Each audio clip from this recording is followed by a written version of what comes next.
13. marca otvorila Fakulta agrobiológie a potravinových zdrojov Slovenskej poľnohospodárskej univerzity v Nitre nové expozičné priestory Vivaria.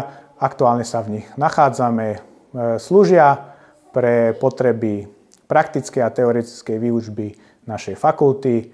Významom tejto miestnosti je okrem tejto prakticko-teoretickej výučby našich študentov aj možno tá prezentácia našich priestorov pre širokú verejnosť. Táto miestnosť je preto určená.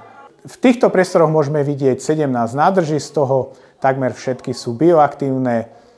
To znamená, že sú, dá sa povedať, také samostatné, poloautomatickým systémom rosenia s dostatočným náhradou slnečného svetla. To znamená, sú dneska nastavené v tých najmodernejších systémoch, ktoré dneska sú v rámci týchto chovov. V týchto priestoroch vidíme 3 druhy chameleónov, 4 druhy gekonov, 3 druhy hadov, 6 bezstavovcov, korytnačky a obojživelníky.